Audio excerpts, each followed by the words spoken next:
Hello, everybody, and welcome back to another episode. I'm very excited today to have the guest, Janet Bayramyan. She is a clinical social worker and trauma therapist. And today we had the opportunity in diving in deep to talk about different types of trauma therapy and how individuals can work on themselves and get assistance through things like EMDR therapy, brain spotting therapy, parts therapy, and different types of approaches that can help people recognize the traumas that they've been through in their lives and how they can work on them. We really get into the nuances of understanding how she works with clients and how these different approaches can really help people heal. And if you're interested in any type of trauma or therapy work or just want to understand the nuances and different ways that people can help themselves heal, this episode is going to be great for you. Look, I really appreciate all of you listening to this podcast, and I really would appreciate if you could like, subscribe, or share this with friends. If you found anything entertaining in this podcast, please share it with your loved ones. I'd be happy to share this information. I think life is all about chasing your curiosities and learning as much as possible about the world around you so you can better understand yourself. So I hope you love this episode. And once again, thanks for tuning in, and let's get going. Hello, everybody, and welcome on back to another episode. Today, I am very excited to have Janet Bayramyan. Correct? Pleasure to meet you in person. I've heard amazing things about you, and I'm really excited to do a little bit of a deep dive into trauma therapy and hearing about your profession and how you help people on a daily basis to deal with all kinds of emotional issues and backgrounds that they've been through. So first of all, thank you so much for being here. Thank you. Yeah, I appreciate you making the journey. I know the trip from LA can be a bit with traffic, but thank you so much. Thank you. Yeah, so for those of you that don't know Janet, Janet is a licensed clinical social worker and trauma therapist with over 8 years experience in helping individuals and couples navigate healing, self-discovery, and emotional transformation. Through her practice, she blends evidence-based trauma therapies with compassionate culture and culturally sensitive care. Some of the things we're going to be discussing today are going to be things like EMDR therapy, attachment-oriented therapy, sex therapy, mindfulness-based techniques, and cultural competency. She's also a graduate from the University of California, or of Southern California, with a Master of Social Work and holds a bachelor's degree from Cal State University, Northridge. So I guess I would just like to start out and, hear how you started getting on this journey. When did you start going down the road of wanting to work in psychology or wanting to work with trauma therapy, and how did you begin on that path? Yeah, so I was always, I think, curious about just how the mind worked and how emotions worked and how emotions manifested. I also joke that I feel like I was just sort of born into this field because I'm an only child. So I feel like I was just constantly around adults and constantly kind of listening to adult conversations. So sometimes that can be good and sometimes that can be bad. And then, in my own personal life, I started kind of struggling, unfortunately. Pretty young, I dealt with some of my own childhood trauma, and it sort of manifested as anxiety, depression as an adolescent and then a young adult. So I actually got my own therapy while I was in college. And then once I started to feel like I was getting better and feeling a little bit more in control, that sort of sparked my curiosity. And I was like, oh, wait a minute, maybe I should study psychology. Maybe I should explore this path in my career. So that's really how I got started. And it was really just going through my own stuff that it sparked my interest into the field. Yeah, so you being an only child, I'm a family of 3 with my brother and sister. I wonder, did people speak to you differently because you were the only child? Did they treat you more of an adult because you were the only one?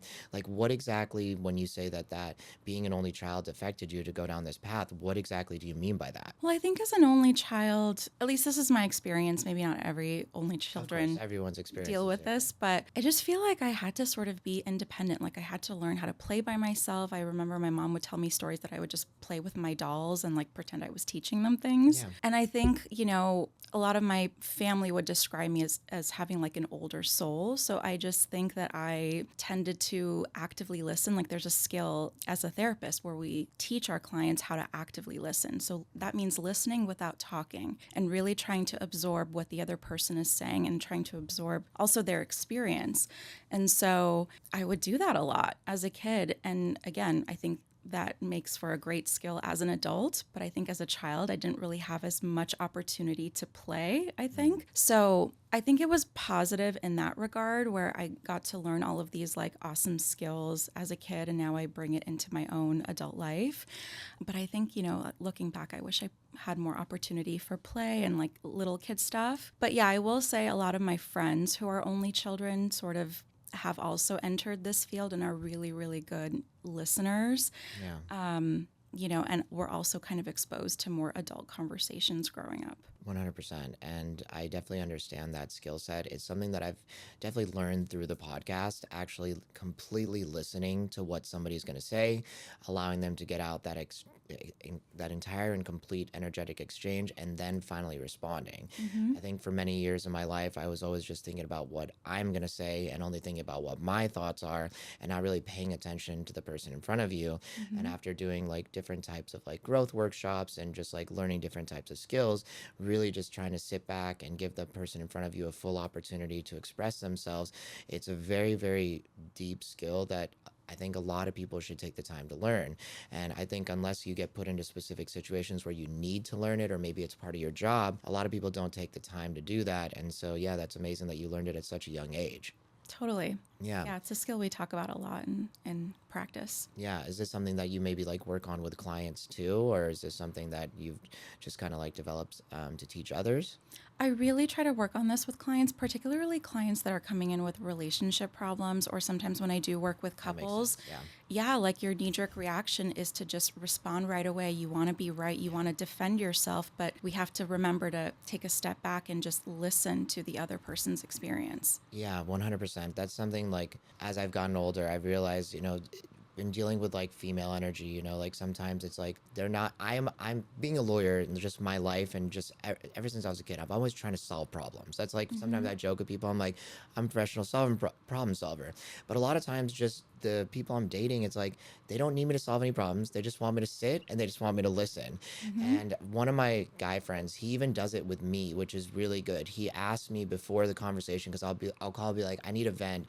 He's like, do you want me to help you solve this problem or do you just want me to listen? Mm-hmm. And then I'm like, I actually think I just want you to listen for right now. And then at the end, we start solving it together. But I really just needed somebody to be an ear for a moment.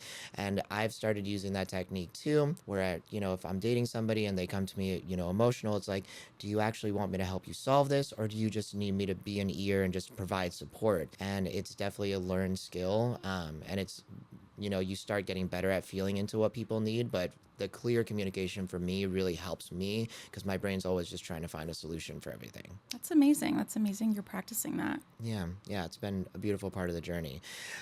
One thing I do want to ask you is I've spoken to a lot of people, and I think having a good definition, and obviously this is your field, of what the word trauma means, because I think a lot of people hear it, right? And not to like say that some traumas are bigger than others or smaller than others, but I think just having a solid definition for what the word trauma means, I think can give everybody a really good baseline so that they can understand where you're coming from and where this conversation is going to be leading from.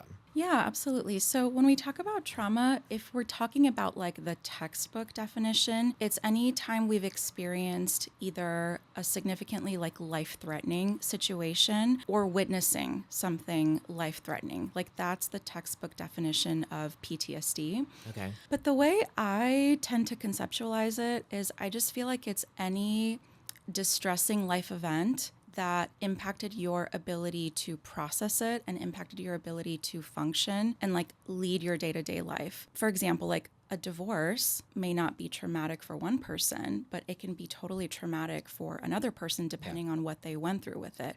So I really like to say like absolutely life-threatening events are traumatic and traumas, but I also think like any other distressing life event can be a trauma. And even like with the prevalence of social media and just like all of the negative images that are available to us on social media, there's something called vicarious trauma where you can witness maybe something really terrible on a video, and that impacts how we feel, that impacts how we function. So I also think it's important to include that too. Got it. From my understanding of it and just like even hearing you speak, like what I feel like, I guess let me just ask you a clarifying question because it'll help me understand with my definition. Do you feel that for it to be classified as a trauma, right, does it have to affect somebody's subconscious or the way that their brain is wired, right? Or obviously people can be, go through a traumatizing event and maybe they're strong enough that it's not going to affect them, but you're saying maybe it's something that just affects them in a deep emotional way and has the potential to rewrite or affect their subconscious. Correct, yes. So there is a change that happens in the brain. So how I really like to conceptualize it is there's like a fragmentation that happens in the brain where when you go through something, let's say dangerous, the amygdala starts to, show up, right? And it's at the forefront. Normally, it's our prefrontal cortex. That's kind of like our cognitive way of thinking. It's very much rational. But the amygdala is there, and the amygdala is always there to help us evaluate when there's a threat. Okay. So if we go through either a real or perceived threat, the amygdala comes online and it's like, danger, danger, go protect yourself right now in whatever means necessary. That's what happens to the brain. So if that happens to somebody, then I consider that to be traumatic, because what then happens if we don't get help is that the amygdala stays online. So we start to think that almost anything is a threat, or any other reminders of that experience can be a threat. And also some of the other textbook things that sort of happen is we might get more nightmares, we might have flashbacks, we might just not feel safe in the world in general. Those are some of the manifestations that happen in the brain. Got it. And when you say like get help, do you mean like specifically getting like trauma assisted therapy, or just getting assistance in dealing with that emotional event that they went through? Yeah, so when I talk about help, it can be many things. It can be trauma therapy, it can be, psychiatry, getting medication management. It can be, I'm a big proponent of like movement. So there's movement based trauma therapies, like yoga for trauma therapy. So honestly, any kind of help. Beautiful. So you've been in practice now for 8 years, is what it sounds like. And so is it a private practice? Do you work for like an agency, or like is this your own, like you basically just advertise and people come to you? What does your work life look like? Yeah, so I've been in private practice now for 5 years. Prior to that, I was doing like group practices and agency work. So it's me, and I have a couple of therapists on my team that we all offer trauma therapy. And so yeah, we were online. I'm on social media as well, and so I really try to make it so that people know that trauma is like our jam, and we are here to help with that. Yeah, it's just interesting. When I started going on my own healing journey and started going down the road of trying to work through my traumas, I didn't even know what the word trauma meant at that time. And I guess for me, it was just interesting. I grew up with a little bit more of like an intense Middle Eastern background. And so like a lot of times it was told like, don't address those feelings, kind of like push them down and don't recognize it. And I guess the reason that I bring it up is, for anybody listening, right, it's something that I think going through your journey, you'll realize like you don't have to be like molested, or you don't have to be beat up, or you don't have to go through this severe intense event, right? Obviously people categorize things in different levels, and it's not to categorize trauma saying that some traumas are worse than others, but it's about how your mind receives that event, right? Because they show things that happen to children where, let's say, a mother neglects you, or she's super intense with you, or yells at you. It registers in the mind of a child like the same PTSD as somebody who goes to war and goes through actual events where there's guns and people are being killed. And so, I bring that up just because anybody who's listening, right, if you maybe had a tough background, or maybe you were taught to be, stronger than others as you were growing up, and you kind of shove things away, it doesn't mean that you don't need to address those things. And it's important to kind of peel back the layer and really evaluate all the things that you've been through. And I don't know if that resonates or makes sense in any way. It does make sense. And that's actually a lot of I would say like half the clientele that we work with, because on the surface, we get a lot of clients with, let's say, challenges in their relationship. Yeah.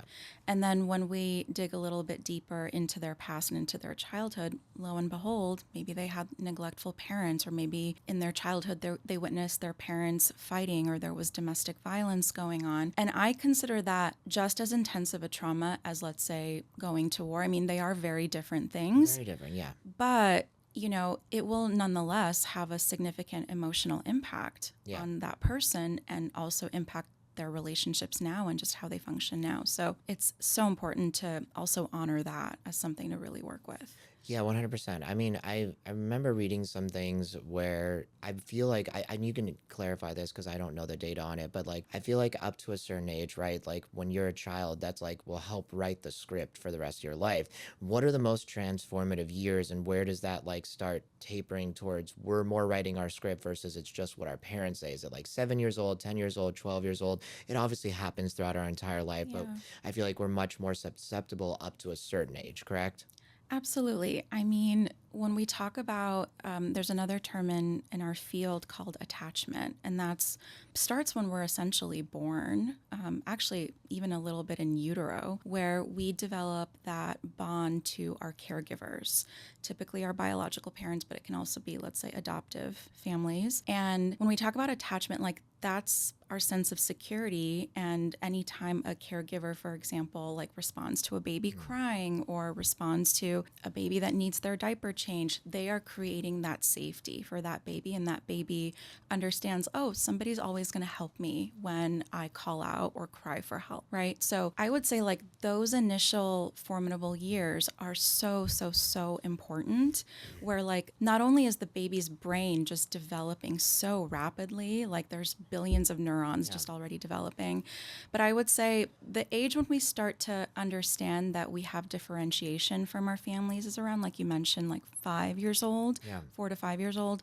And then having a better sense of just kind of who we are as people, that tends to show up in like early adolescent years. Got it. Okay, so I love that word differentiation. It's like where we start to separate ourselves from our parents and what their decisions are, and we're now really trying to define who we are because we're starting to make decisions on our own. But Hmm. when you're in the transformative years, meaning like you can't do anything for yourself, you literally depend on them for everything. Yeah. You're literally taking their habits, the way they act, the way they react, and the way that they basically translate the world around them. Totally.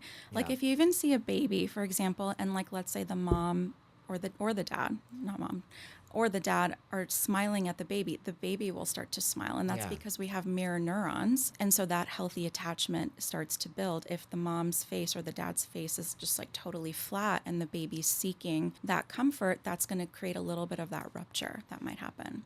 Got it. I was talking to my sister the other day because she's about to have a baby in a couple weeks, and she was, we were discussing how she's going to raise them, what she wants to do with them. We were having this conversation where we were talking about when a kid does something wrong. We've been reading basically that you're not supposed to tell the kid no. Instead, you want to affirm the positive action, or show them the right thing that you want them to do. Instead of telling them no, don't do this, show them the positive way that they should be doing it. And I don't know if that it's just something I'm curious about. Is this something you've dealt with clients before? And is that correct? Does that sound correct? Well, there is a big movement right now called gentle parenting. Hmm. That's certainly a terminology I'd recommend your sister look into. Yeah. Where, yes, the idea behind it is, for example, like a baby will pull, let's say, the hair, right? And so the example with that in gentle parenting is instead of saying, no, don't pull mama's hair, you'll say, oh, let's be gentle with mama's hair. Like that's kind of like a replacement behavior that you're teaching the baby. So you can certainly do that. But you also want to take into account the baby's temperament. Your sister hasn't met the baby fully just yet, so she's not aware yet of what the Of course. temperament is. A colleague of mine made a great point, like gentle parenting works with gentle children, right? So if your child maybe has more of like an intense temperament or intense demeanor, you might need to intervene differently.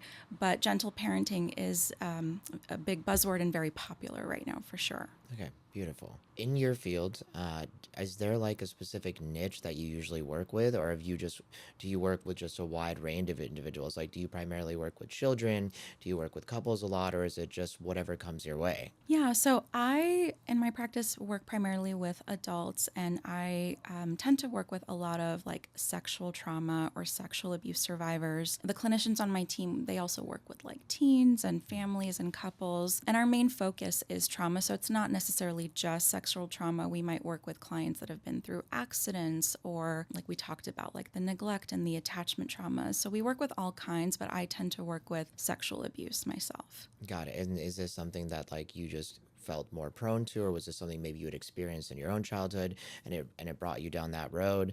How did you end up going specifically down into this like niche, let's say? Yeah. So I'll be vulnerable.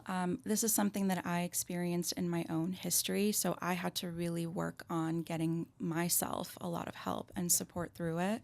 And I And appreciate so you sharing. And also, if you're not comfortable, you don't have yeah, to either. no, thank you. I think we need to normalize these conversations. So I appreciate the opportunity. So when I I, was ready to get my own therapy, it's interesting. I started with talk therapy and I gained a lot of insight, but I didn't feel better, which you would think after a lot of insight, you would feel better, but I didn't. And we can talk about that, but that's because when we go through a trauma like that, a lot of things get sort of stuck in the body. And so I needed to do a lot more work with my body. And so when my therapist proposed EMDR therapy, I totally rejected it. I was like so hesitant. I was like, what are you talking about? Like, EMDR, eyes moving back and forth, that's going to make me feel better. I rejected it initially, but I still didn't feel better.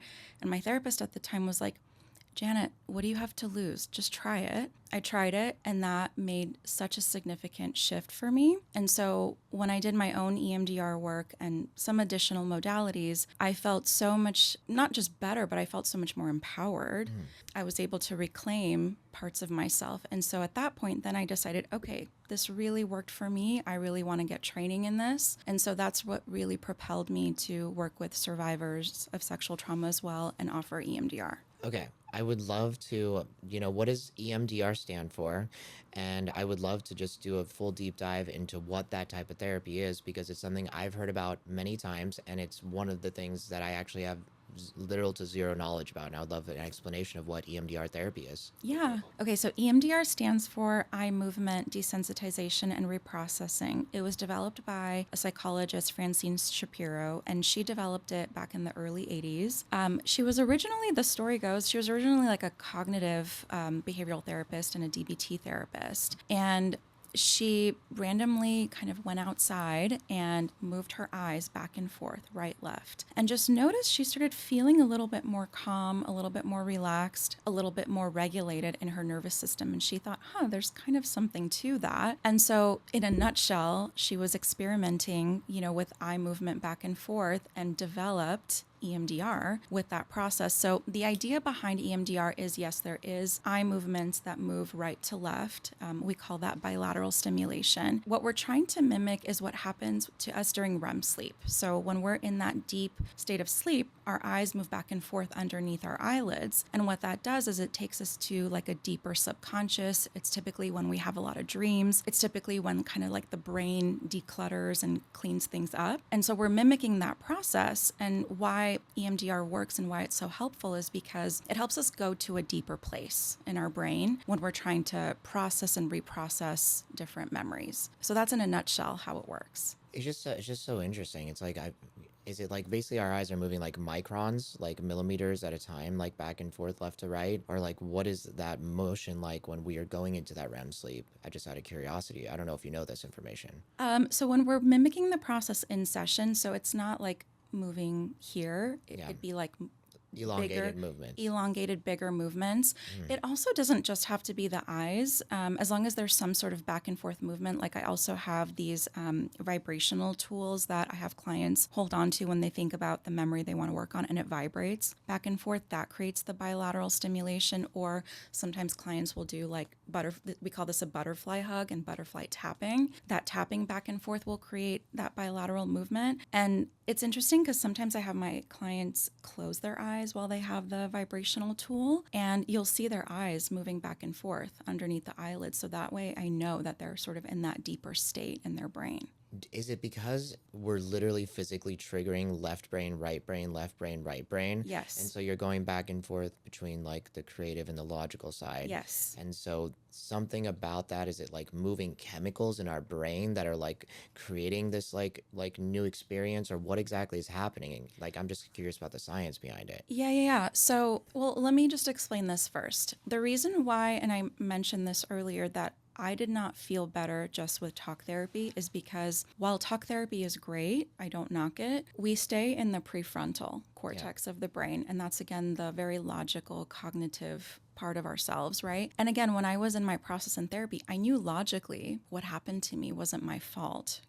Most people know that. Most people have that intelligence, but it's the shame. The shame is so prevalent after going through an experience like that. So why we need the left brain and right brain to interact is because we just don't need the logical. We need that emotional. We need the limbic system of the brain to come online. We need that amygdala to also be there to realize we're not in that threat anymore. That's why a lot of these different trauma therapies are so important, because it gets to that deeper portion. Okay. That's beautiful. Okay. So basically, through these movements, you're able then to access the emotional part of your brain. And I'm familiar with the neocortex versus the limbic part. And so when you're able to access that emotional part, because from my understanding, when you are in the neocortex part of the brain, you're essentially, let's say that you're talking about like your brain waves, right? You're in that like beta state where you're still in fight or flight on a regular basis. Correct.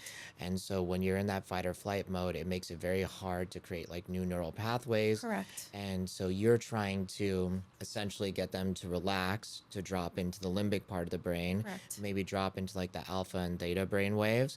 And then when they're in that state, it's where they can actually make long lasting change, or they can just start making change. Because when you're still in that beta state, it's very difficult to make changes and to heal from trauma, or just to create new neural pathways and essentially rewrite your subconscious.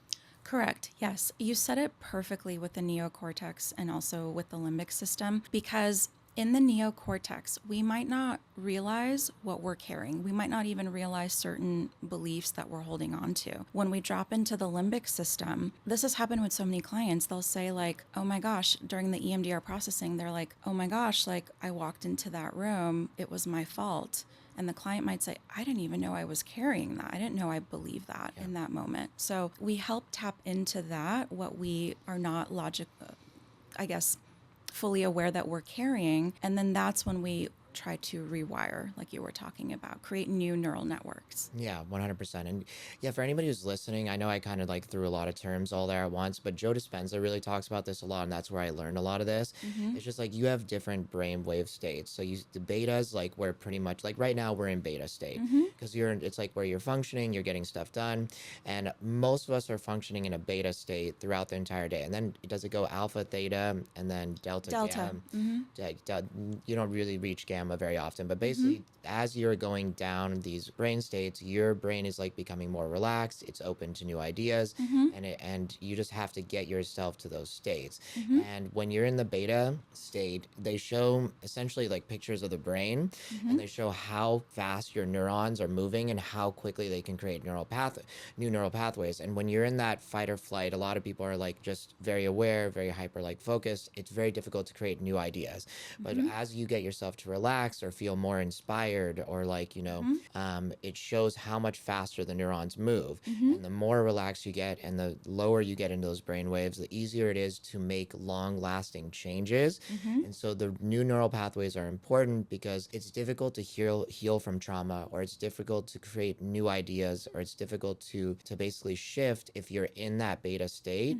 So it sounds like the EMDR is helping you to get into those lower states. Correct. And then when you're in that place, you then are suggestive to new ideas and new things that can help you work through and pass that trauma in a much easier and simplistic way. Absolutely, because then the client can actually, if I'm using that example again of that belief of it was my fault, the client can go into saying to themselves, well, no, actually, it wasn't my fault. It was the perpetrator's fault. I did nothing wrong, and actually hold on to that and believe that in that state. Yeah, 100%.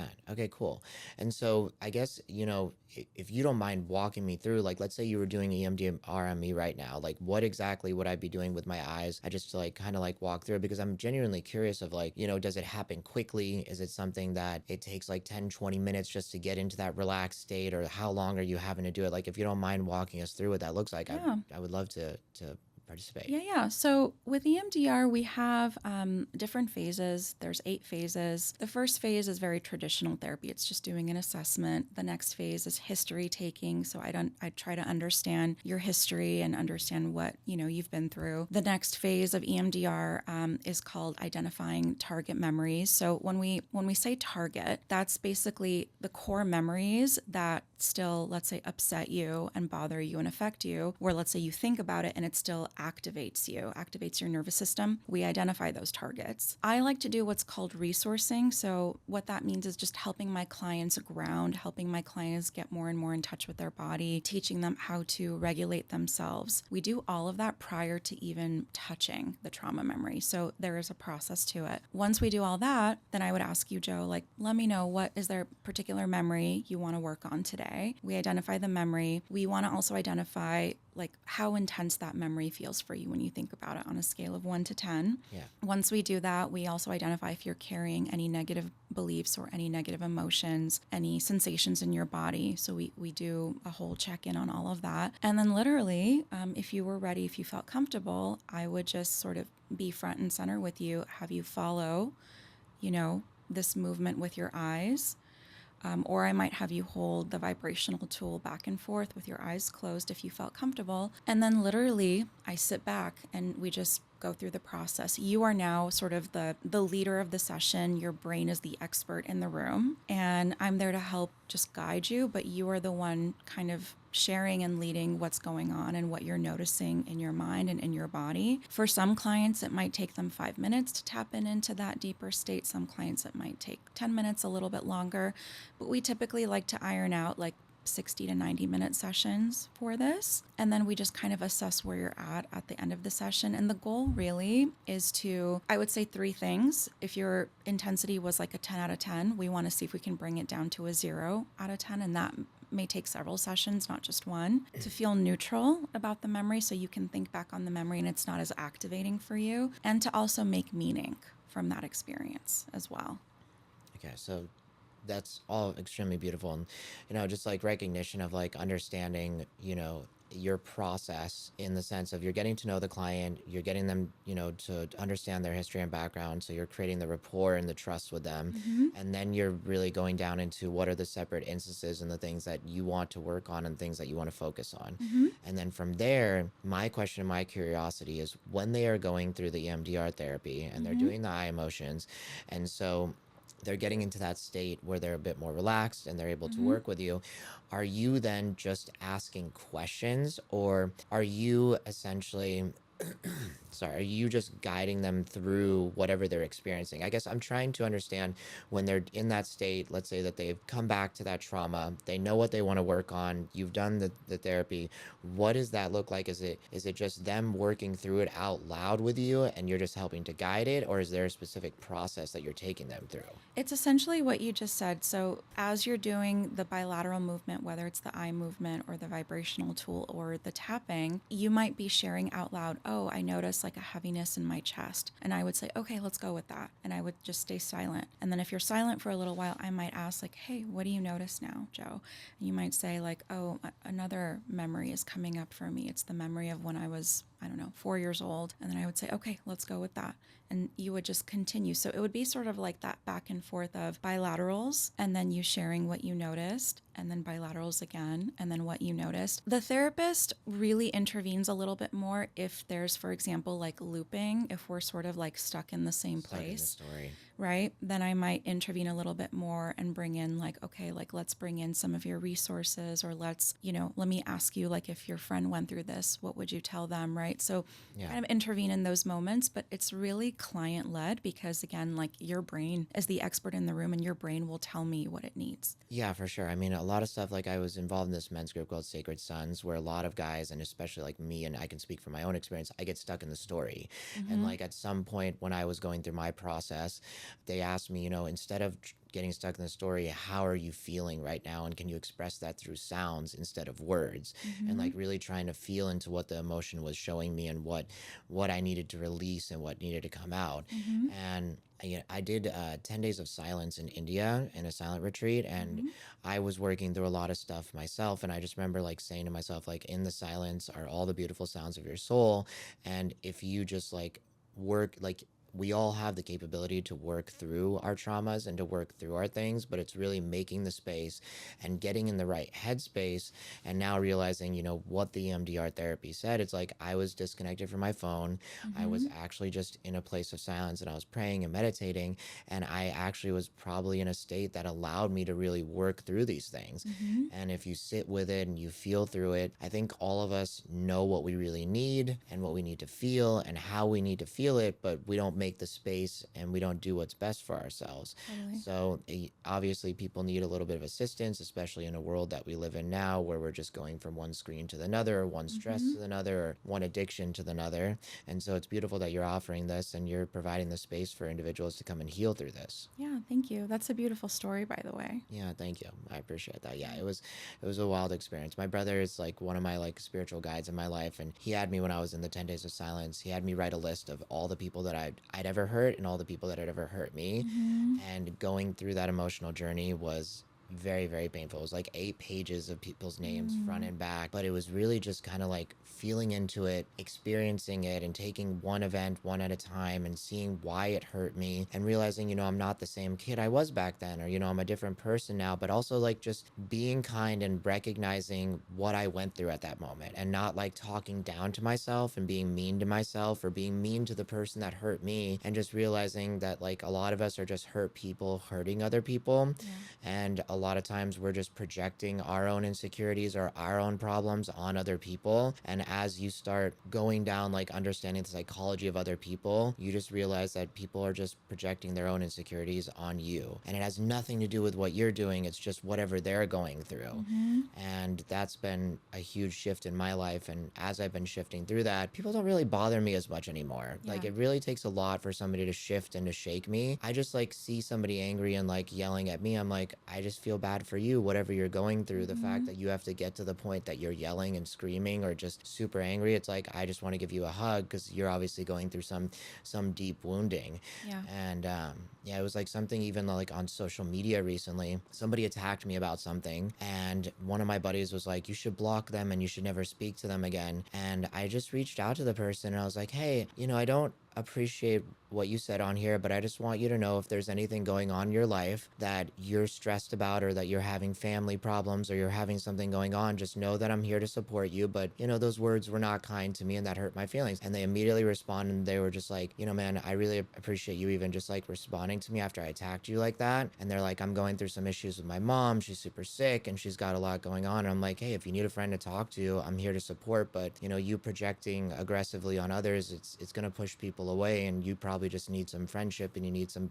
love in your life. So it's just something that I guess I'm recognizing the patterns as Yeah. I go further and further down the journey. Yeah. Good for you. I love that you're sharing that. I hope more people can work on that for themselves. Yeah, I went to like an event once, and I don't know if you know a girl named Blue of Earth. I love her. She's awesome. And Blue of Earth, she was just sharing like she had a similar experience. Like she's very, very popular. She has like 100,000 followers. A lot of people attack her, and she just had this realization that instead of like blocking or being mad at that person, that's probably actually the person that needs the most love and Mm-hmm. support. And I think a lot of people get rebuffed and they want to run away from those people. And I think I've just always had a natural tendency, like even like if I go to like a party or I'm hanging out with friends, I like to find the person who is the most depressed or the most sad, because I've realized by raising their vibration, it's going to raise everybody's vibration the Yeah. most. Yeah. And so finding the people that are, sick or sad, or the ones that are really out of it. And yes, also it's the most energetically draining on me, and it's Sure. definitely takes the most energy, but it's also for the greatest good of everyone. And so that's really what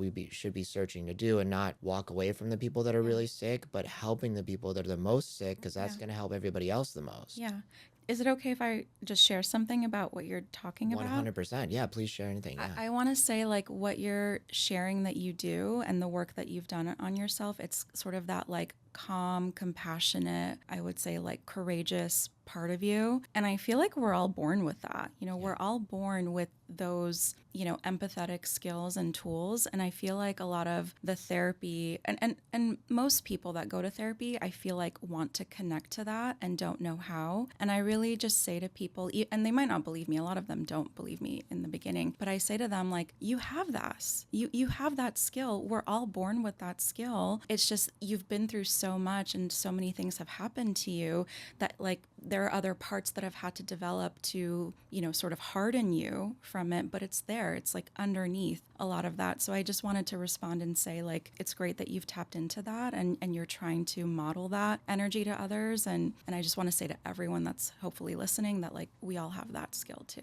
100%. I appreciate the compliments and the recognition. And I think we all came into this world and we all just really want to be happy and we all want to feel loved. And whatever we go through in our life blocks us away from feeling those things and to really receiving what we want. And I have a lot of friends in my life where, you know, we don't get into arguments, but we have deep conversations where they're like, I don't trust anybody. I'm like, I trust everyone until they give me a reason not to. And I love everybody until they give me a reason not to. And even then, it's not even that they gave me a reason not to, but some people are also just, they're so deep in wherever they're at, they're just not able to receive my love. And so it creates like this weird, like rebuffing, right?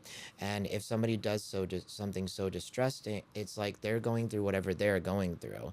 And so I always want to give people the benefit of the doubt because I think at our cores, everybody wants to be good and they want to do good, but we've gone through our experiences and we've gone through our circumstances and understanding that everybody's had a very unique experience in this life, that you just got to take people for where they are.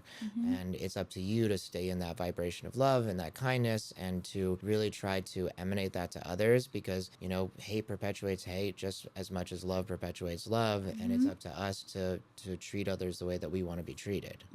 Yeah. Absolutely. Yeah. Yeah, it's been a good journey. It's just been fun. Amazing. Yeah. And so you do the EMDR therapy, and is this like the most common thing that you practice, or I know that you have several other techniques that you teach at your clinic. Do you want to talk about some of those, or is there anything else you would like to add about the EMDR therapy before we move on? Sure.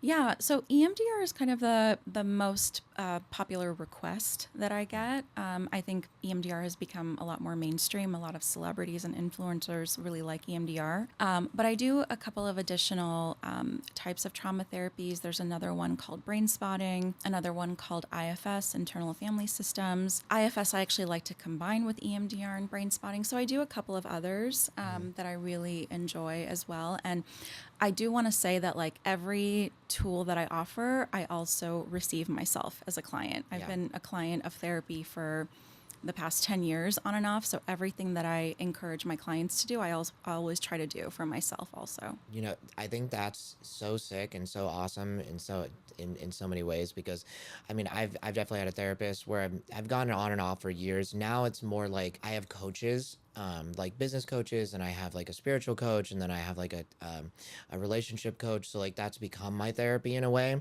But I think it's so important to have somebody to talk to on a regular basis. And I think one thing I've realized too is like you don't just want somebody to talk to when you're in the shit, you know, for lack of a better term, when you're depressed and you're going through it. I think it's so important to talk to somebody regularly because then you don't get into it. You can immediately see the patterns and you can see the things that you're working through. And you know, having this relationship coach that I started with this year, I kind of resisted it. You know, he's an amazing human being, and I was like unsure about it because I think I didn't want to address a lot of the patterns that I kept repeating over and over again. And now that I have somebody that literally, like, part of our things, we're supposed to send each other a voice note every day and like back and forth, and addressing these things on a daily basis is like helping me accelerate and grow in like what I'm trying to call into my life and the types of relationships that I'm looking for. And just, if I wasn't regularly doing it, I wouldn't be growing as quickly as I am. And so it's just important for people to realize, like, just make sure you take the time for yourself, find help and get it. And don't be scared of talking to someone. It's not embarrassing. It's not bad. If anything, it's honorable that you're taking an initiative to make sure you're dealing with the things as they come along. Absolutely. Agreed. Yeah. And also, too, I just want to say, too, it's amazing that you can speak from your own experiences and then you can also share that with your clients, too. Like being a personal injury attorney. So for me, I don't recommend anything to my clients that I wouldn't do myself. I've been in 5 car accidents myself. I've done everything from chiropractic, physical therapy, gua sha, acupuncture, stem cells, PRPs. The only thing I haven't done is spine surgery. Thank God I've not needed that, and hopefully I'll never need it. But I only recommend things to people that I would do on myself, and I'm very much like down the holistic path. You know, instead of doing like epidurals, which is like steroids, right? I recommend people to do PRPs or stem cells, which is a much more natural and holistic way of healing your body, and in my opinion, more effective.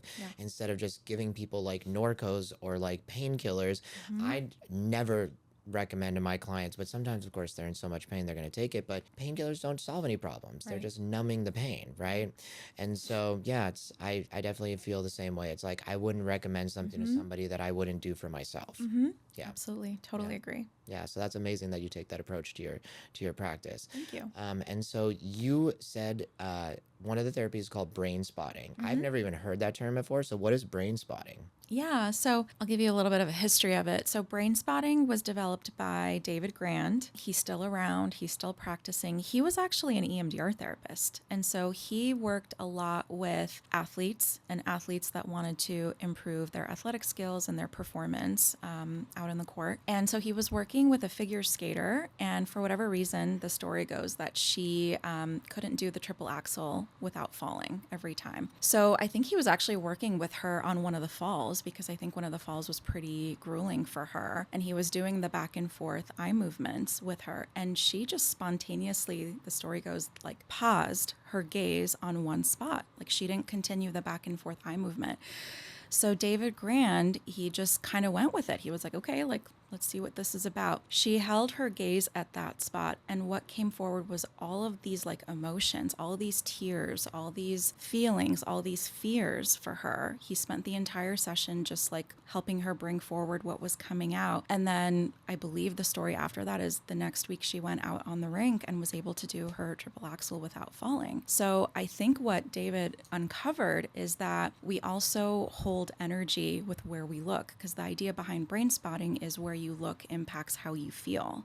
And so certain spots can be maybe highly activating for somebody. Another spot can be maybe more resourceful and more calming for them. And so the idea behind it is sort of similar to EMDR in the sense that it helps us go down to the subcortical part of our brain to process all of the emotions, all the issues related to the specific experience or the memory. I like brain spotting a lot because I mentioned with EMDR there are 8 phases. With brain spotting, you don't have to do as much preparation. I find that also brain spotting feels a little bit more like a gentle way to process the traumatic experience. I think EMDR can feel a little bit intense sometimes for some people. I love both nonetheless, but those are some of the differences with brain spotting. But like what is, I guess, the process? Like, you said it's like looking from like, what is the process? What do you do to do the brain spotting? Yeah. So, for example, if you were in my office, Joe, I would say, like, similar to EMDR, let me know if there's a particular memory or feeling that you want to work on. Okay.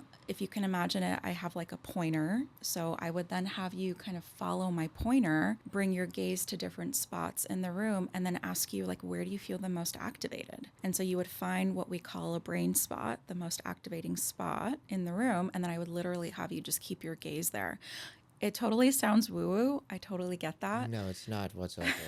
I hear you. Yeah. Yeah. But you focus on that spot and you just notice all the emotions come forward. The idea behind it is like it connects to like some of your optic nerve cells, and even like the optic nerve cells store and hold a lot of the activation that comes up in our body. And so it activates that. It moves from the optic nerve to all of the areas of the brain, the limbic system, the brain stem, to be able to process a lot of the emotions that we talked about in the EMDR examples. That's super cool and super interesting. Yeah, it's just, I mean, everything is connected to the brain, right? And a lot of people don't realize how much your eyes like correlate to like brain function, because we do vestibular like cognitive rehab therapy for clients that have suffered brain injuries.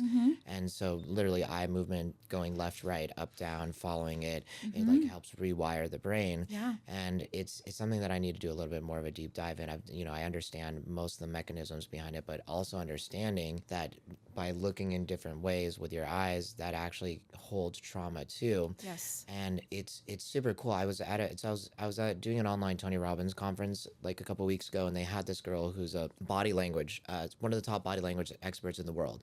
And she was saying, you can tell if somebody's lying or if they're saying the truth, depending on which way they look, right? So a lot of people, if you're looking up to the left, because your left side of your brain is the long-term memory storage of your brain, that actually means that there's some person is probably saying the truth because Mm-hmm. they're looking for the memory. Literally, they look into their brain for the Right. memory. Right. And then if they're looking to the right, it's short term because they're like trying to create like little lies or creating like little quick like nuances because that's Right. not actually where the memory is stored. They're thinking about something that needs to be created on the spot. Right. So it's so interesting the more you learn about the brain and like seeing even like the little nuances of just where you're looking and just Mm-hmm. holding that fixation can just emotionally trigger you. Mm-hmm. And I guess like, in my own journey as because I did a lot of men's groups, it's interesting how you guys are doing it in the most subtle way Mm-hmm. with the EMDR therapy. Mm-hmm. For us, the different things that they do is we would go through an emotionally activating activity. And that ranges from like sometimes primal screaming, or sometimes they would do like tapping into your anger, or maybe it'll be a meditation to childhood memory and just like Mm-hmm. bringing that up, Yeah. or like doing dyad work, which is like, I guess now that I think about it, could be like correlated to like eye movements where you're like standing face to face with another man and then like, just like being in that emotional connection. And so they will trigger the emotion through one of those activities, and Yeah. then whoever gets emotionally activated first will then be put, asked to step forward and be witnessed in front of the group and to process it in front of everyone. Yeah. So it's just interesting how many different types of therapy there are. Mm-hmm. And, the men's group thing can be definitely a bit intense. And if you're not ready for that type of thing, maybe it's not the right thing, but this is a much gentler approach. Yes. And definitely for introverts and for people who don't want to do it in a group setting, this is definitely the way. Yes. But for me, the group setting was actually exactly what helped me the most. That's great. Yeah, and so it's just beautiful to hear, how there's so many options for people out there. Oh, totally. There's so many, even like stuff that I'm not even trained in. There's so many amazing trauma therapies out there. Yeah, 100%. That's very cool. Do you do you use like NLP in any of your work too, or is that not something that's typically used? So NLP, I don't have a lot of training in, but I'm familiar. It's quite narrative, I would Yeah. say sometimes, but I would say again, a lot of the requests I get are EMDR, and then I get some requests for brain spotting too. Okay, cool. And then what was the third one that you mentioned? Yeah, it's called IFS. It's called Internal Family Systems. It was developed by another psychologist named Richard Schwartz. That is kind of like a talk therapy, but the approach is a little bit different in that we work with clients and their different parts to themselves. So, for example, Parts work. parts work, exactly. Yeah. You've heard of it? I've heard of it. I don't know a lot about it. I've had a lot of people in my life. I have a lot of multiple personalities in myself. So a lot of people just bring it up to me on a regular basis because I Yeah. think I have so many parts. So I'm really excited to actually talk about this Yeah, with you. yeah. Yeah. So you said it's parts work and it's by Yes. Dr. Schwartz. Dr. Richard Schwartz, he's around as well. And it's also known as parts work. IFS is also known as that. I would say we all have many different parts. The idea of IFS is that there's like the multiplicity of mind. So, for example, you guys are seeing like my professional therapist part, right? But I also have a mom part. I also have a part that like loves to dance, a part that's maybe more childish and playful, right? Like we all have different parts to ourselves. So when clients are coming in with challenges or problems, like I'm going to use a simple example like anxiety. Sometimes a client will literally over-identify with anxiety and say like, I'm just an anxious person, right? In IFS, we say that you're very blended with your anxious part because really in reality, you're not a highly anxious person. You just have a very, very active, anxious part to you, but that's not all of who you are. Like that's literally the idea behind IFS. So it's about working with clients and their different parts and helping them connect to that part that we were talking about for you earlier, that compassionate, courageous, kind, part to themselves, helping them connect to that and just realizing that some of these other parts are just parts to really talk to and work on.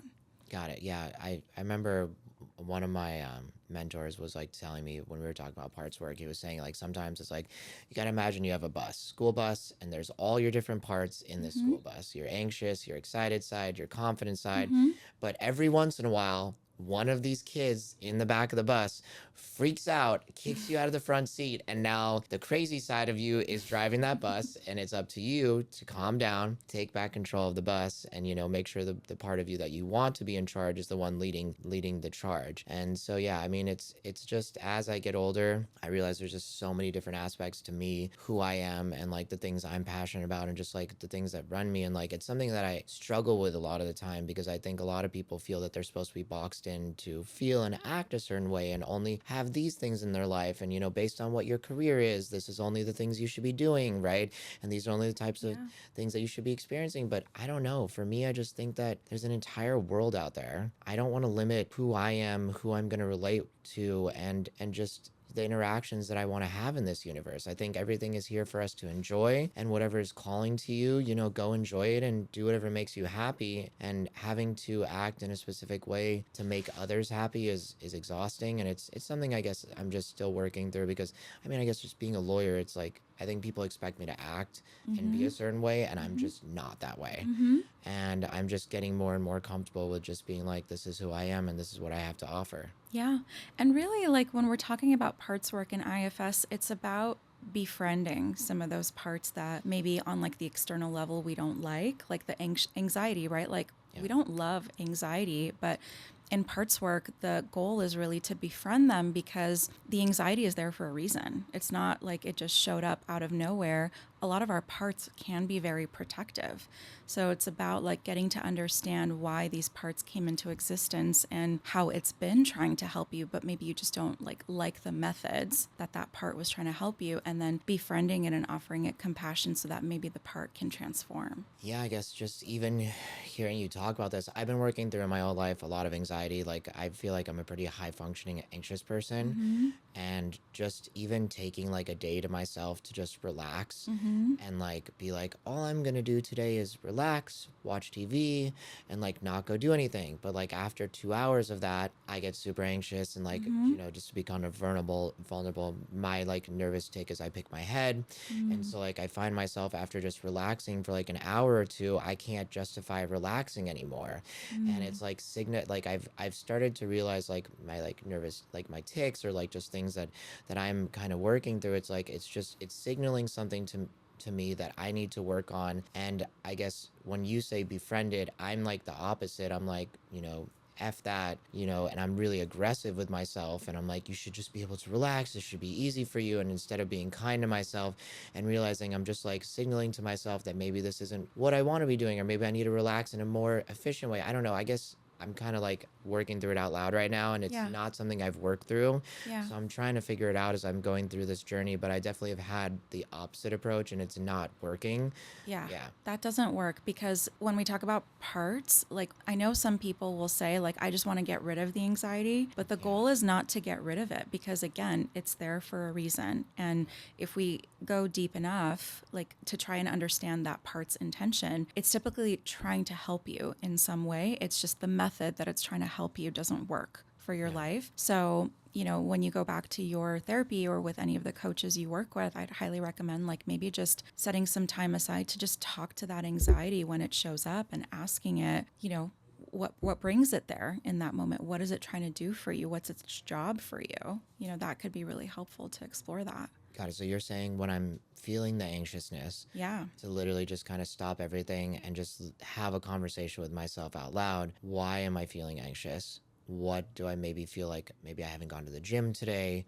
Maybe I feel guilty because I have like work that I feel like I should be getting done, right? Like, what exactly is bringing this forward, instead of just ignoring it with the distraction of like watching TV or like eating or, the gym or whatever it is that I might choose to distract myself at that moment, and kind of really feel into what is causing this emotion. Yeah, well, here's the thing. Distractions are okay, but distractions are okay only in the short term Yeah. because it can help us in the moment. So I don't want to knock that, but it's not going to help us necessarily in the long run to understand what's coming up for you.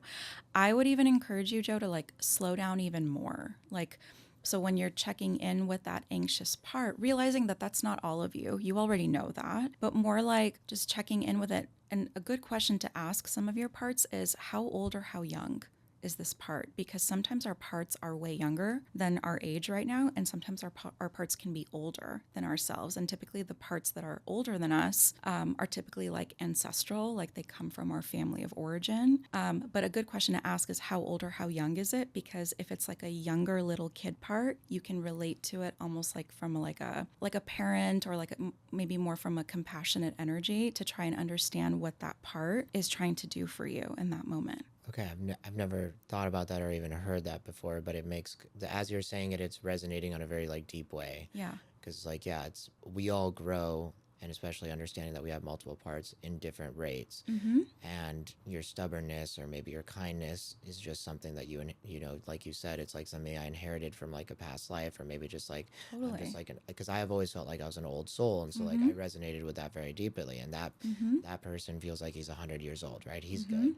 But then there's definitely parts of me like my stubbornness where it's like I'm still like a 7-year-old kid Yeah. in my like power god mode, where if I don't get what I want, I get very, you know, angry and frustrated. And so Yeah. it's recognizing that everything is growing at a different level. You can almost think of it like a video game, right? It's like we all have different stats, and our stats are at different levels, Yeah. and basically you have to address that specific like emotion or stat Yeah. where it is, and grow it at the level that it needs to be grown at. Yeah, yeah.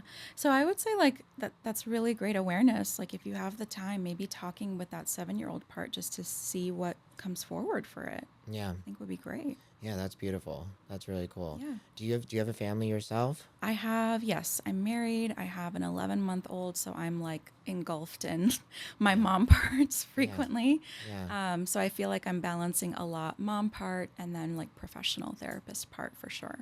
100%. Yeah, I can imagine the dynamic of doing both probably Yeah. takes a lot of time and effort. And I really Yeah. appreciate you obviously even taking the time to come here Yeah, when you thank have a you. newborn. Thank you. But yeah, do you feel that like just so many of the tools in your life have made it like, or do you find yourself like more patient and just like using a lot of the tools with your kid, or just sometimes it's just life is like madness and you kind of just get thrown into the fray and forget a lot of the things that you work on? I want to be very like honest if there are like parents and new parents or like your sister, Yeah. is about to have a baby listening to this. Honestly, the first 3 months were like survival for me Of course. and like just running on a lot of adrenaline. So I just want to be very, real about that. I was not thinking about, all my tools and everything. But I would say things started to feel a little bit different and easier around like the 5 month, 6 month mark with the baby, because that's kind of when the baby realizes they're a little bit more separate from you. So they have more of a personality. You get to see more of their temperament. So I really try to be very like playful and very like joyous, with the baby as much as I can. And, I definitely have my moments too where like I'm running on fumes because we didn't sleep well a particular night. So I want to be very, real and authentic about that. But I will say, like, my personal therapist has told me that I've gotten softer since having a baby. So I feel like that part really developed after having him. And so it's really fun to see like all of the different sides come out. And like even like the playful child part comes out when you're engaging in play with babies. So it's really, really fun to see that. Yeah, I'm sure it's like, you know, your heart probably grew 2 times bigger, and just like your capacity for love when you Yes. have your own child coming into the world, and also your capacity for protection and, you know, safety, and wanting you know, create and like grow another human. It's like it's a whole different evolution of you as a person. Totally, totally. I know before we started talking on the podcast, I mentioned like my background is I'm part Armenian and part Yeah. Russian, and even just having the baby, like I don't know what it is, but really propelled me to even like look more deeply into my ancestry in my personal therapy, because I realized like I don't want to repeat certain patterns that have been just in my family of origin, and like there are quite a few, and sometimes I even notice it like coming up for a split second because it's like it's just automatic. Yeah. And so I'm just sharing that because, there is something to looking into our family of origin and like different patterns in our family, particularly if you are of certain cultures where they've been through a lot, of trauma. That's also been something that I've been very inspired to do recently. Yeah, 100%. And you know, I'm Lebanese Armenian, like we were talking about before, Mm-hmm. and also Jordanian, and like understanding just Middle Eastern cultures in general. Like for me, they're a bit tougher, and Yeah. it's because they grew up in tough terrain. They've been through a lot of wars. There's always like a lot of stress going on over there, Mm-hmm. and understanding that some of this stuff is literally like autonomic, like nervous system responses because of how they were raised and just what Mm-hmm. they were taught since childhood, Mm-hmm. and just having the patience with yourself to recognize that these things are passed down through the way the parents raised us, and just trying to like understand where we came from, and it's something, I guess, too, like I was telling you, my grandpa, the Armenian one, abandoned my dad before he was born. So I didn't really learn about the Armenian side. Mm-hmm. But trying to just, I've been like asking, and even my grandpa and my other grandma, they died before I was born. So I really only had one grandma. And so I only knew her personality. But just being able to connect, and I'm always now asking stories about what were they like, how did they raise you, what were the things they were teaching you, because I want to understand how my parents came to be and what led to the way that they raised me, because it's all connected. And if you can understand, what was passed down, it allows you to deal with it in a much more efficient way now. Totally. And I think we're at a place in our lives where finally technology is making it that most people on the planet now have extra time where they're not just having to survive every single minute and they have to work all the time just to survive. So now that people have more space to reflect, a lot of people are much more emotionally stressed because they're having more room to, go through these emotional journeys and work through this stuff. And so we're breaking like ancestral traumas that might have been passed down. And we're now at a point where we can make space to work through these things. And it's just beautiful to see that, people are taking the time to work on it. But for some people, it can be extremely overwhelming, and maybe they don't even want to make space for it. They would just rather be distracted all the time. Yeah. And I'll say, like, I get every now and then, sometimes clients will come in and say, like, I'm depressed, but I don't know why. Like, nothing happened to me, no trauma. I live a good life. I make good money. I have a great family, right? Like, they'll say things like that. And so I think, like, if that's somebody's experience, it's so important to look at your ancestry, because sometimes it can be like literally like DNA being passed down from your family of origin. I just say that because I just, in our conversation, I feel very inspired to just share that wisdom, because I do think it's so valuable to not only look at our lives in the here and now, but to look at, our family of origin issues. Yeah, and like what was the past and what they went through. Yeah, I know. Definitely, I go through like cycles of like, it's like tough. I don't want to like say. I mean, like I go through cycles of depression. It's just like I recognize it immediately. I feel like coming through. I kind of downward spiral, but I'm at a point in my life where I see it immediately, and I get out of it pretty quickly too, because I recognize what it is. But a lot of like what I've realized is like, finding the things you're passionate about, finding the things that inspire you, finding the things that make you excited to get out of bed, and also just like putting things in the future that make you motivated, that want to keep going, right? It's a combination of so many different things to get out of these depressive cycles, or just to get out of depression itself. And so I think a lot of these tools that you're sharing with us are absolutely beautiful. But what I've like realized from my journey, it's like, it's building an entire life that sustains you to get you out of the depressive states and to live a happy life, right? And it's not just one thing, and there's no easy fix solution, but it's a combination of, are you eating healthy? Are you taking care of yourself? Do you make time for yourself? What do you do on a daily basis that's gonna benefit your mental health? And because I remember times in my life where I was extremely depressed, and then it's just like it was rebuilding it, everything one step at a time. And now it's like there's a bunch of things that I do every single day to make sure I take care of myself so I don't get back in those cycles. Right. Yeah. That's great. Yeah. That's great. Yeah. It's been interesting to like watch through my journey, like seeing people's different approaches on how to help people heal their journeys. Is there like one or two doctors that are like have really inspired you? I know you said Dr. Schwartz and one other name, but like are there two people that like really inspired you, and people that maybe people can look up and see what they taught? Yeah. Well, I currently, now that I'm like in motherhood mode, I really like the work of Dr. Becky.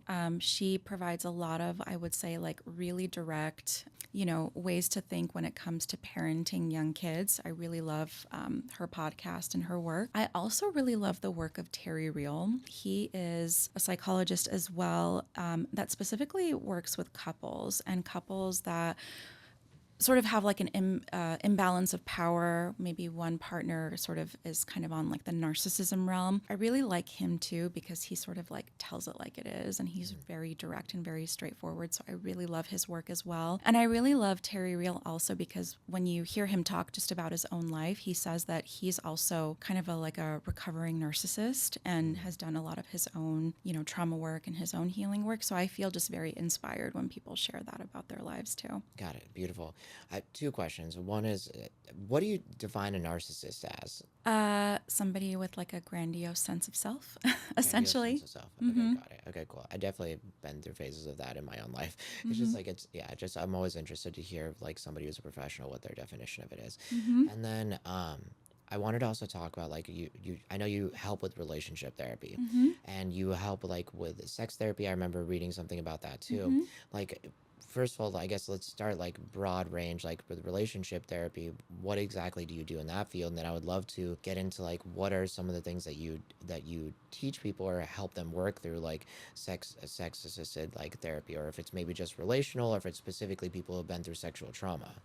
Yeah, a lot of it is pretty relational, and a lot of it is trauma oriented. And like these clients come in and don't realize that a lot of it is related to their traumas. But I tend to work with a lot of clients where there's some sort of a conflict that happened, whether it was like an infidelity or some sort of like a rupture that happened in the relationship, where they need help to figure out either how to get through it or if they just need to separate, if like the relationship is not salvageable. So I tend to get clients that are sort of in that impasse in their relationships. And then when it comes to just like general relational needs, we talked about like the active listening, like a lot of couples that are arguing that get very defensive very quickly. So, you know, working with clients on just slowing that down and really working on, you know, really listening and really hearing what your partner has to say.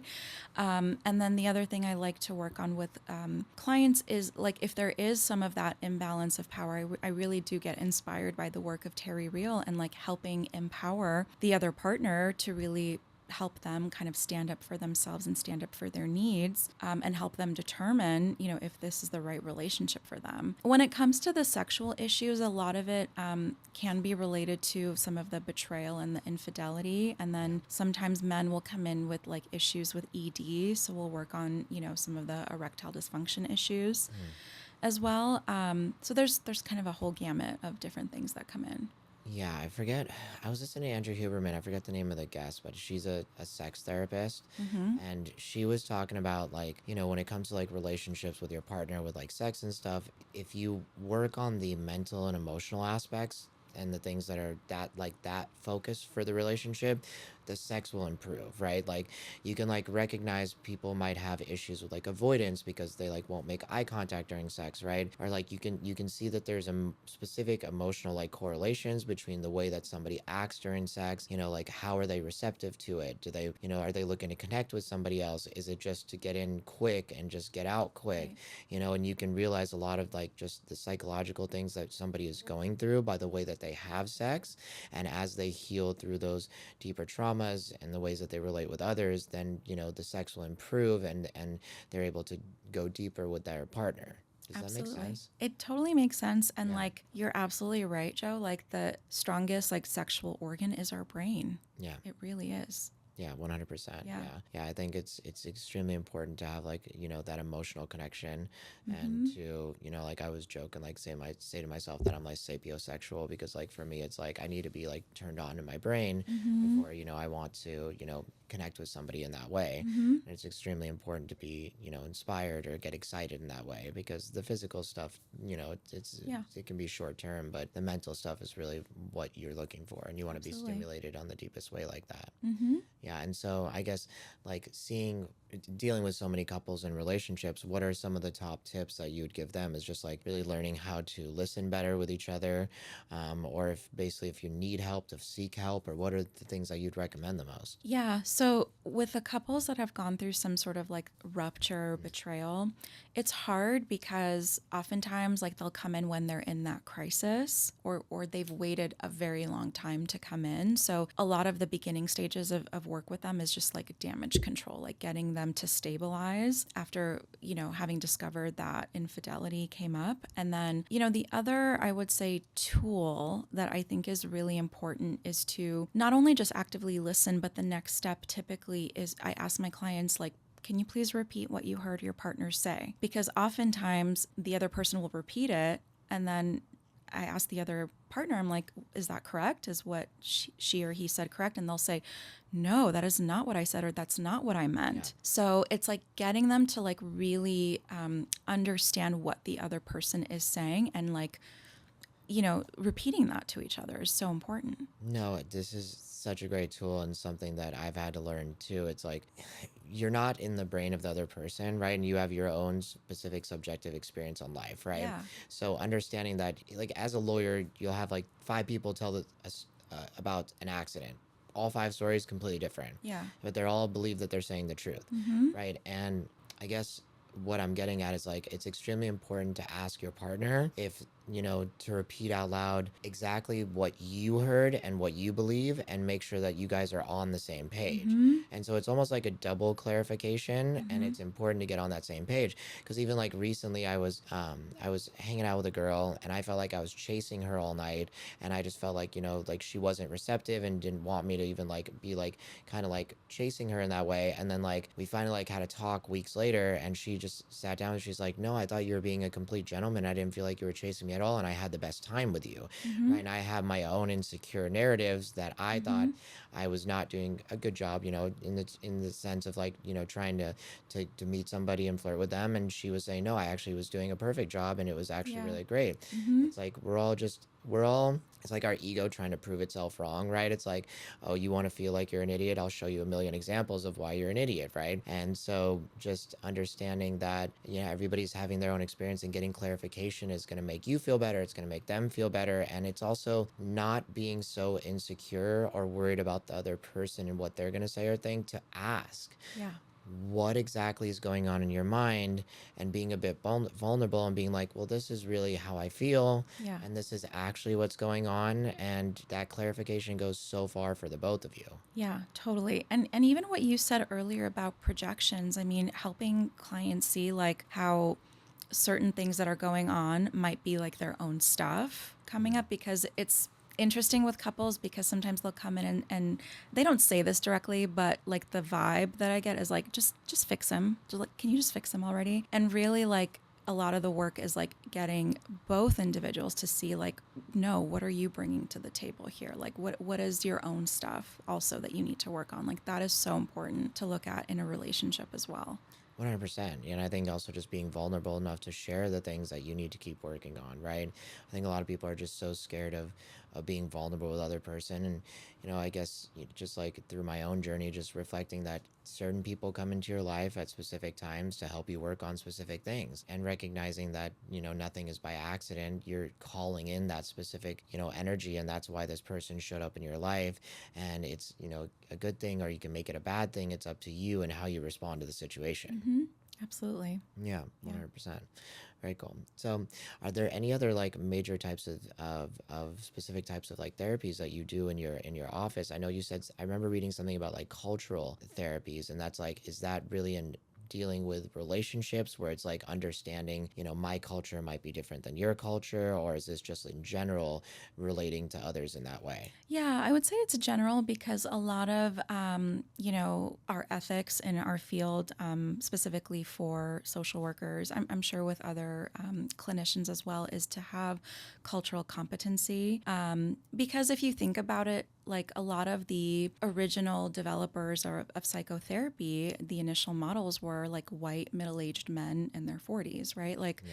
they're not necessarily thinking about some of the cultures that impact the way that we think and the way that we feel. So, a lot of the reason why I put that in my bio is because I really think understanding every person's cultural background is so important in me understanding their inner world and how they think. Because, I can offer you, a recommendation, but maybe it doesn't resonate because, maybe from your cultural background, or maybe from a religious or spiritual background, like that doesn't work for you. So I think it's just so important to also be mindful of how culture impacts how we feel, how we function, how we think, how we operate, all of that. Yeah, 100%. We're all so very different, Mm-hmm. and we've all grown up in different ways. And definitely the more that I I learn about the world around me, the more I realize how different we all are. Mm-hmm. And so, really taking into your knowledge that you can't assume anything about Mm-hmm. anyone, right? Like, like a simple example could be like, red means life for you, but red Mm-hmm. could mean death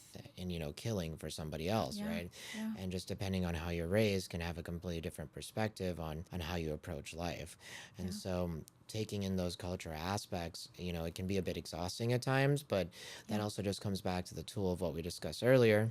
Mm-hmm. Just ask. Mm-hmm. Sometimes try to understand, Mm-hmm. and don't feel shy or abashed about reaching into people and trying to let them explain what they want or what their desires are, and what it really means to them. Yeah. And don't ever go into any situations assuming that you know how other people are going to feel or how they're going to respond to things. Yeah. But also too, like, with that, don't freeze and don't get so scared of affecting and hurting everyone, because I think that's like where we're at a weird place in the world right now, where everybody's so worried about hurting other people's feelings that Mm-hmm. sometimes even I find myself like, oh, maybe I shouldn't post this or maybe I shouldn't say that because I'm worried about hurting someone's feelings. But the truth of the matter is that I think everybody can feel your intentions with what you're saying and what you're doing and how you're Mm-hmm. acting. Mm-hmm. And if you're trying to hurt somebody, or you're trying to be derogatory, or you're trying to be mean, Mm-hmm. or you're trying to put down others, people know, right? Mm-hmm. It's not, you can't hide your intentions. It's Right. like an emotional gnosis that you can't just disregard. Mm-hmm. And it's the same thing as whether somebody is like, oh, do you think that you know the difference between good or bad? No. Mm-hmm. You know whether what Mm-hmm. you're doing is good or bad. It's Mm-hmm. something that's instantly comes through. Mm-hmm. And so it's just, I think, kind of taking all those things into factors and really reading into people's intentions, Yeah. and just don't get so offended over everything, right? It does Mm-hmm. nothing but slows you down. It slows the other person down. Mm-hmm. It creates this perpetuation of like fear and anxiety, when really just, I think it comes back to what we talked about earlier.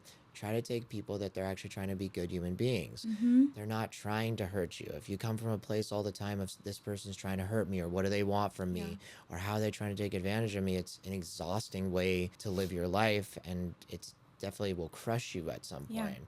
Yeah. Instead of just being like, okay, I'm going to give people the benefit of the doubt. I'm going to trust that they have the best of intentions Yeah. until they show me otherwise. Yeah. Yeah. Yeah. Great.